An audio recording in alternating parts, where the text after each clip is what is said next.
So, over 240 million people worldwide turn to Twitter every day to talk about things that interest them.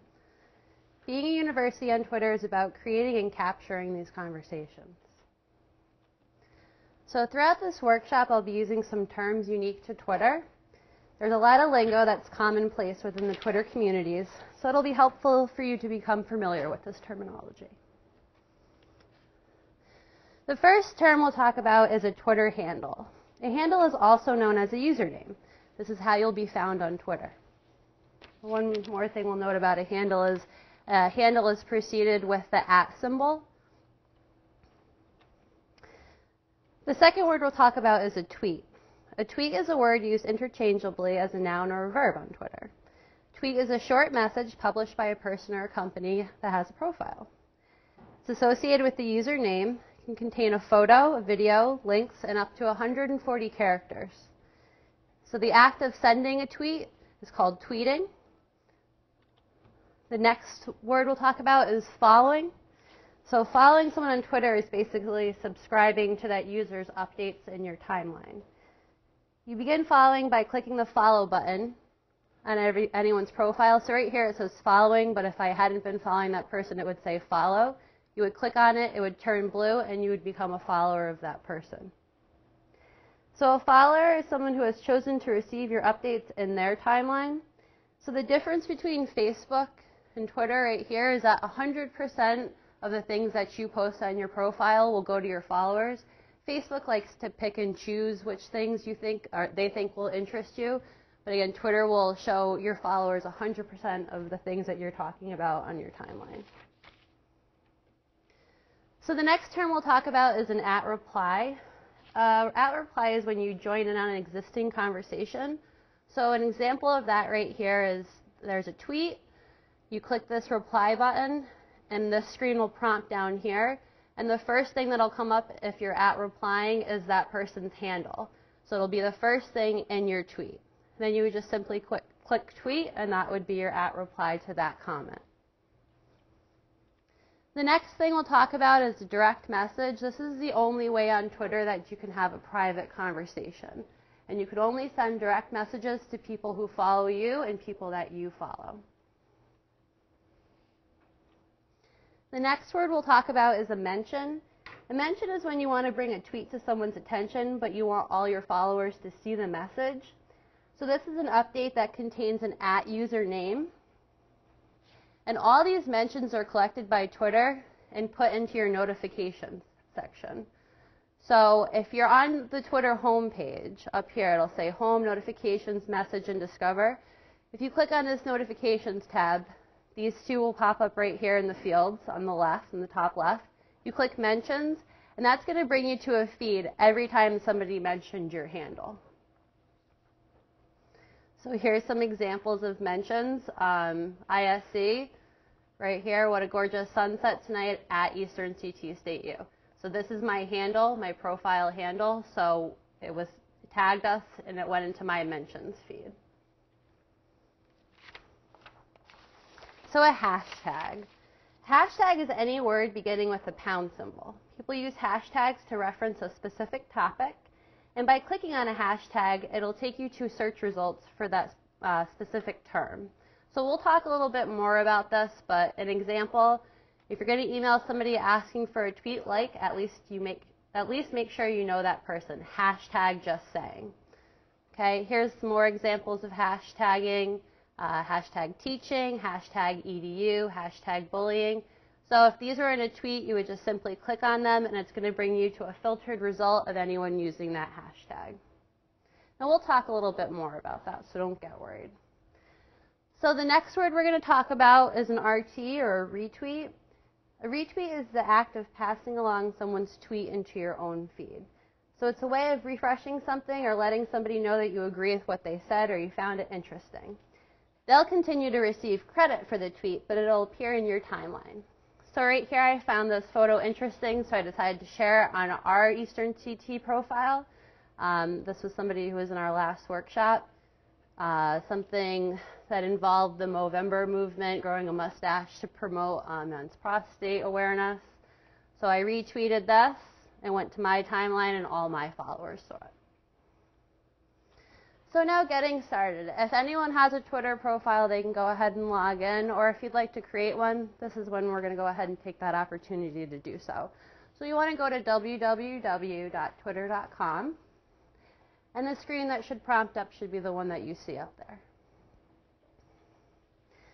Now a couple of things to know while you're filling out this information is you can always change your username on Twitter. Unlike Facebook, you can only change that username once and then you're locked in for life. Another thing that's important to know is you only have 15 characters in your username, so 15 letters, numbers, whatever you choose to use. You can't use numbers, I'm sorry. You can't use numbers or the underscore symbol or any of those special other symbols that you would use by doing shift with a number key. You want to consider using keywords that could identify your department if this is going to be a department profile. So an example for art and art history department would be ECS UCT art department.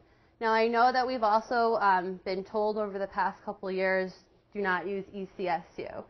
There's other ECSUs we don't want to get confused with. So what I had been doing, because there was already so many profiles out there, we have about 66 profiles on Twitter and half of them had ECSU in it, is I was asking people to add ECSU CT onto it. That just kind of separates us from those other colleges out there with the same name. So to get started on this home page, what you're going to do is you would enter your username that you would like or your email. So I would suggest to go ahead and enter that email. Your full name, choose a password. Your full name, again, your email, and the same password. You can do it in both boxes. The other one, sign up for Twitter. So if you're new, it's going to prompt you to this page. It's going to ask you to enter your full name again, your email address, to create the password, and to choose your username. Now with 240 million user profiles out there already, it's likely that the name that you want is probably going to be taken. But if you go ahead and type your name, a green box will appear here if the username is available. If it's not, it'll appear in red and say try it again. So then this checkbox right here, it says tailor Twitter based on my recent website visits. To learn more, you can go ahead and browse through that. Basically, it's just going to spider whatever search engines you've looked on in your browsers before that and kind of point you to things, topics, conversations you might be interested in Twitter. So you can check that. They'll send you emails to the email address you signed up to, or you can decide to not check that and click sign up. So once you've signed up, it's going to bring you to like a blank profile. What you're going to do is you're going to go ahead and click on next to the search Twitter field. It'll be a little place for your logo. You're going to go ahead and you're going to click settings down here. So it's the second from the bottom, right above sign out. And it should bring you to this account page right here. So this is where you can go ahead and enter that information and again get a little bit more specific to the things you want, your time zone, your language, tweet media. Do not inform me before showing me media that may be sensitive. Mark media I tweet containing material that may be sensitive. You can request to archive all your tweets. You can deactivate your account if you guys just wanted to do a test run right now and you don't really want this to be up when we're done. So again, this is going to be under settings and account. So again, to deactivate, it's right down here. Okay, so once you've gone ahead and entered your account information, the basics, it's going to bring you to a blank profile page. You're going to have a little egg as your logo. That's just the feature that Twitter gives you until you upload a profile picture. So your profile says a lot about your department. The name, header information, and profile picture should all go together to tell the story of your department, club, or group. Anytime someone taps on your username handle or visits your page directly, you'll have an opportunity to step them into an experience that you've intentionally crafted for them. So you have a few minutes to capture their interest, to provide visual language that they identify with, all in hopes that they read your tweets or they choose to follow you. So what I'm trying to say is that you're going to want to have a strong, clear, short, concise message here on your profile page. So a nice background image, a simple logo for your handle, and then your bio is going to be right down here. So your profile photo is a thumbnail image that's displayed next to every tweet that you publish. It's probably the most important visual element on your profile. As users scroll through their feed, they're most likely to recognize you by your profile picture. So you'll probably want to grab something with an Eastern logo or Eastern related, since it's going to be a university page for Twitter. But you're going to want to remember that this is only 400 by 400 pixels. It's small, so you don't want anything too detailed. I was told that I had to use this for the profile page, but it's very small. You can, it's very hard to read the U.S. Green Campus, but I do like how it's representing that we are a green campus, so we went ahead and used it. But I would say the most successful logo up here is this Eastern Warriors. It's clear, it's concise, it's big, it's clean, crisp, easy to identify. So once you've gone ahead and you've selected the image you want to use and you upload it to your profile, you're going to want to do basically the same thing for your background image. This can be a really nice picture. This is the background image I'm talking about right here. You can see how this type is pretty small, but so the background image is what's going to capture everyone's attention to your page. You want it to be a bright, nice, clear photo. It can have a lot of detail if you want, but I wouldn't suggest it being too busy. You don't want it to be too distracting to, the timeline of information on your profile. So Twitter is built around short, timely messages. This means that something that you have written might be important. It could get pushed to the bottom very quickly because you're always trying to share information with people that follow you. So fortunately, Twitter has a feature similar to Facebook, if you're familiar with it, called pin to your profile page. So what this means is that once you select pin, the tweet will be displayed in larger font at the top of your profile page, regardless of what you publish after this message. So this is really useful if you're hoping to get extra engagement on a particular tweet, or you have a really important message that you want to convey to your customers. So what you would do is you'd have to create a tweet, and then these 3 dots at the bottom of every tweet you'll see, if you selected that, every tweet that you publish. The bottom option says pin to your profile page. If you select that, like I said, it's going to pin in this bigger font as the topmost tweet on your timeline, and it'll stay there until you choose to remove it. And you can remove it by simply clicking on these 3 dots again, and it'll say unpin to your profile page. So again, a really great way to convey important message that you want your followers to know, and something you don't want to be pushed down to the bottom or even the middle of your timeline. So once you have a rock-solid profile, it's tempting to start tweeting right away. But before you dive in, it's a good idea to explore what other universities and colleges are doing on Twitter. So I would take a minute to catalog what they're doing well and maybe what they've done wrong and the level of responsiveness they've gotten from their audience. And then you're going to want to follow a core group of, I would say, 10, 15 people. As a university, who you follow is just as much of a part of your brand as what you're tweeting. So when you follow somebody, again, you're essentially endorsing their ideas, but it's also okay to follow somebody that you don't necessarily agree with 100% of the time, because you want to be able to jump in on that conversation and give your opinion. So another important factor about following people is you don't ever really want to follow more people than are following you. And that's kind of difficult at the beginning because you're trying to find people before you have any followers.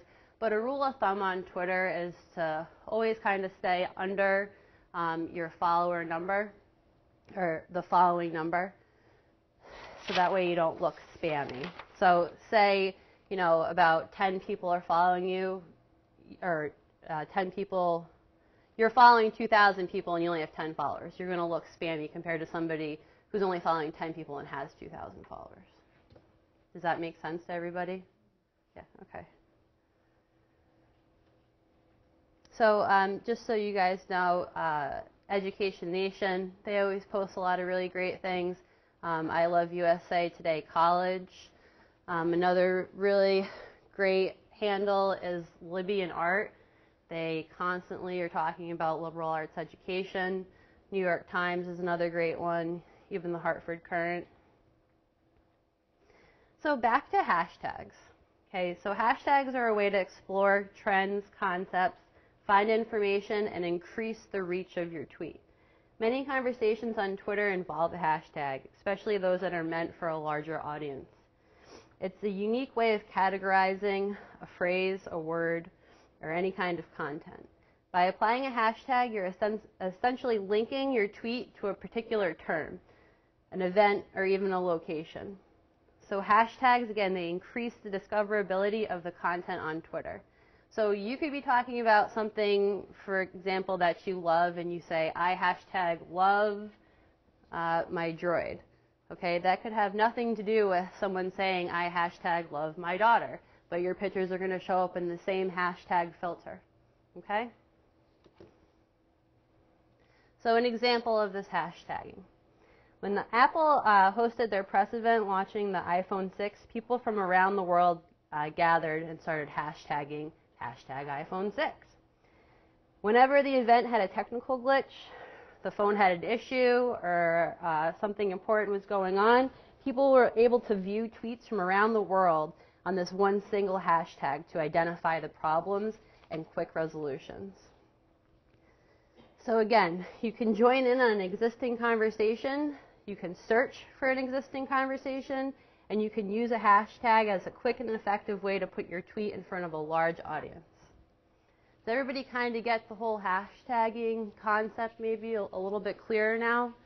So again, this great example right here, you have somebody from China and someone from America tweeting 5 seconds apart from each other on a problem with the iPhone, but they are both instantly able to see each other's solution resolution through this hashtag. So all over Twitter, you're going to find a list of trends.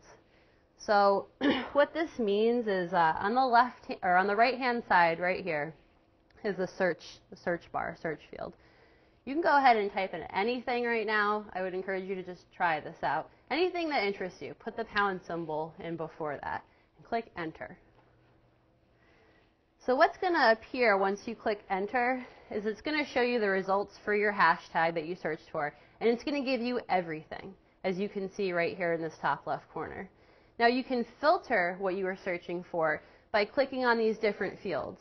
So instead of just finding everything for that hashtag, you can find people related to that hashtag. You can find the photos related to that hashtag, videos, news, and information on other people's timelines. To be successful on Twitter, what you're really going to want to do is identify your core objective, what you're hoping to accomplish by having a Twitter profile. So for some, your Twitter profile might be a customer support hub, a place where students can engage with the community, ask questions, and get answers. So this would be more of a qualitative profile. For others, you might want to establish your department, get recognized. Your success is going to be measured by more of a qualitative. How many tweets are getting out to the people that you're trying to reach, the number of volume in your followers. So this is going to be a mixture of qualitative and quantitative. So like I said, try to find out what this goal of having a profile is going to be before you jump off and start creating tweets. So another important thing to think about is the call to action that you want to achieve these goals. Once you know what your call to action is, you can weave it into a message that will engage followers. So people are most likely to share and respond to tweets that inspire or entertain them, that solve a problem or answer a difficult question. So think informative, helpful, but also fun. So to add extra value and content to your tweets, consider embedding photos or videos in them. Text updates were once the norm, but now rich media is prevalent. According to a study by Buddy Media, tweets with images drive double the engagement on Twitter. So when selecting a photo or video, it's important to consider the relevancy of what you're posting. Regardless of your goal, always try to keep the tweet conversational. It can be tempting to use an image with a lot of text overlaid on the top as sort of gaining a way to surpass that 140 character limit in your tweet, but I strongly suggest that you stay away from using any kind of typed text in your images. The Twitter audience isn't looking for a lofty statement. They're looking for a tidbit of information they can consume as fast as possible. So let's go ahead and try to create a tweet. So if you go back to that main profile page and you click this button, tweet right here, this field is going to pop up. It's going to prompt. And what you're going to do is you're going to go ahead and write out whatever you want. You can throw a hashtag in there if you want to get creative. And you can go ahead and add photos by selecting this icon right here. And recently, Twitter just enabled a feature that you can add more than one photo. So you could select up to 4 photos at this time. You can also add your location by selecting this little logo right here. You can also tag people if there's people in your photos that have handles on Twitter. And then you would select tweet. Also, one thing to note about Twitter is, like I said, you have 140 characters. Once you start typing, this number is going to change and show you how many characters you have left.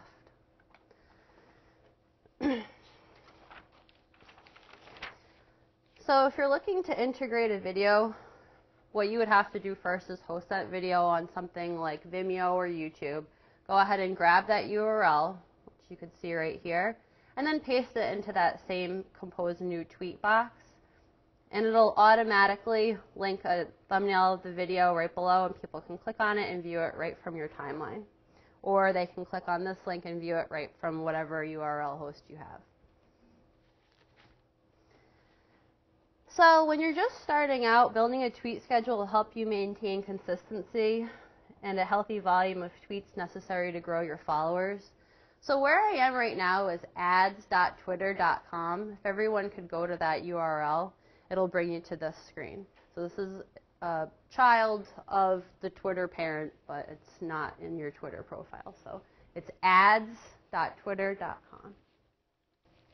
So if you click on this Analytics tab up here, which is the third one in, it's going to prompt you to this screen right here, which is going to show you all those wonderful metrics that you're looking for on your page. What tweets did the best, what didn't, how many followers you got in a certain day.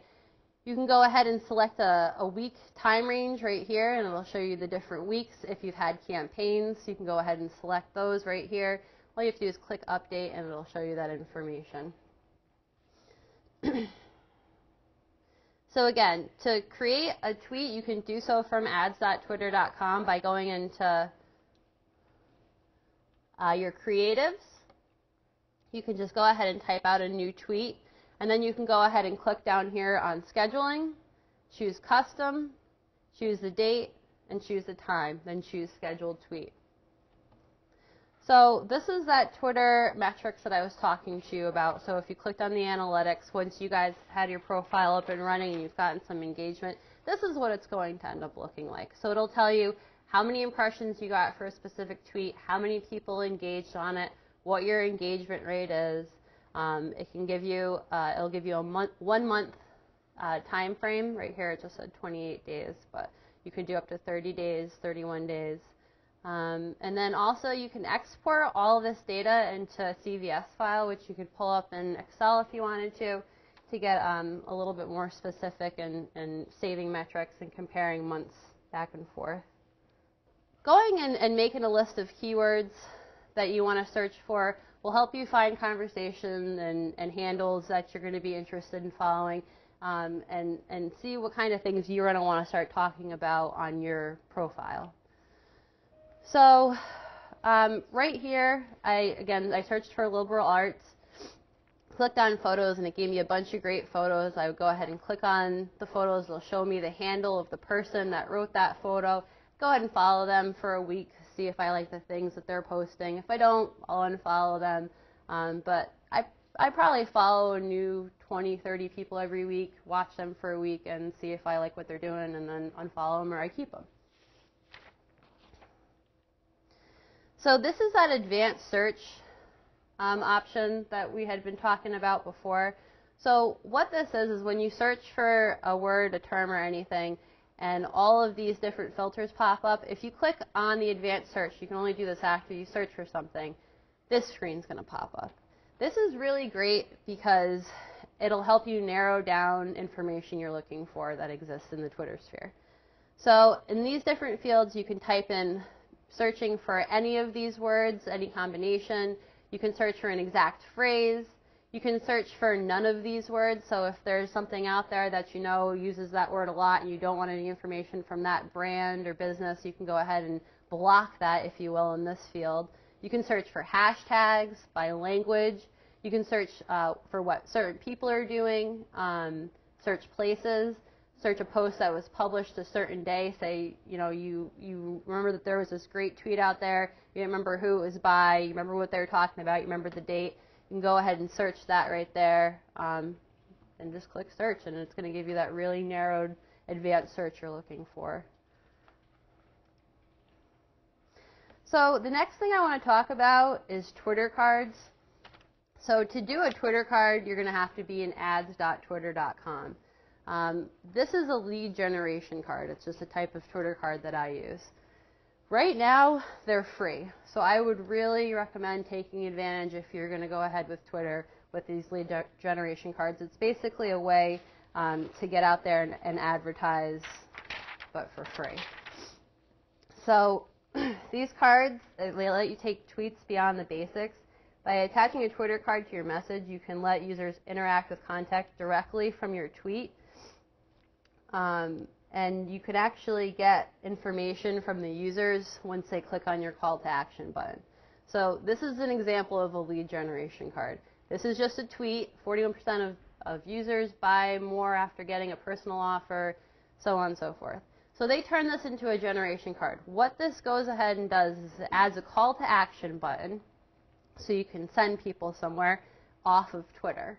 Okay, so if you want to say, get more information about my department, you go ahead and type that in. They click on that button, they go to easternct.u somewhere. And every person that clicks on that call to action button, in the back in your analytics, it's going to give you their handle name, their email, and the name associated with their account. So this is a great way to keep track of the people that are interested in these things that you're calling to action on your site. So say you're running a site for a biology department, you guys are having an event. You want to find out if people are interested in getting more information. They click on get more information. You get their name, their email, and then you can go ahead and remind them of the event, or you can add them to a list to send an email for the next event you're going to have. So to create this lead generation card, you're going to go to ads.twitter.com, and this is in the Creatives tab. So once you click the Creatives drop down, it's going to bring you right here. It says tweets or cards. Go ahead and select cards. I don't have any at this point. So you're going to select the lead generation card option and then create your first lead generation card. And just so everybody knows, this PowerPoint will be posted on the University Relations website if you wanted to walk back through and do this a little bit slower. So once you click create lead generation card, it's going to prompt you to this screen.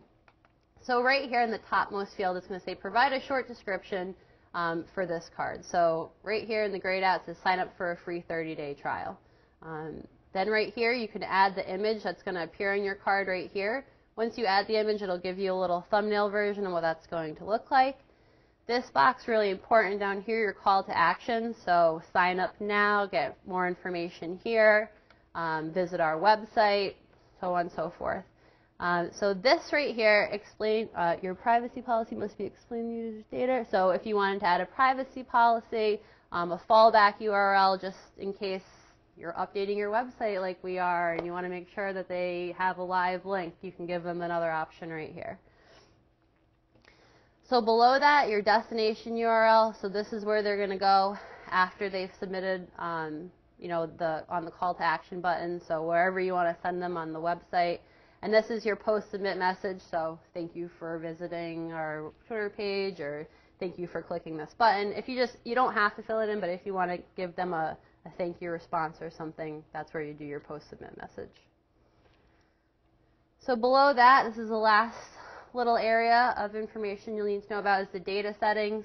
So a submit URL, you can go ahead and click on lead generation card setup information to get a little bit more information about what this is, but again, this is where you're directing people. User information, you can go ahead and enter that right there, and then the name of your card. So if you're going to do 3 cards for one thing, for example, I had 3 cards for the virtual tour, I had 3 different pictures, Pictures with students got a lot more interaction than just shots of campus, so I took that into note, and the next time we did a lead generation card, we tried to include more students in our photos. So here is an example of a lead generation card I created again for the virtual tour. I took a screenshot of the tour. This was just a tweet, and this is what happens when I turned it into a lead generation card. So I just say click here, and it takes them right to the virtual tour from Twitter. And also everybody that clicks on this information will be sent to me. So an email address and their handle, and also the name associated with the account. Back to ads.twitter.com, if you clicked on creatives again, you'd see that you now have one card, your lead generation card. You're going to see a little thumbnail of it. And right here to the right is where you'd be able to get the data on it, so those metrics. Who clicked on it, what handles, their names, and any email addresses they had associated with the account. I didn't have any data for this one, so I couldn't show you guys the next screen. But like I said, this is data now available by campaign objective. Click here. It'll give you your leads. If you wanted to spend a budget, you could go ahead and do that, and then your click ratio. Okay, so that's it. Any more questions? I'd be happy to answer them. We do have lunch waiting for us in the kitchen, so yeah, thank you for coming to the workshop.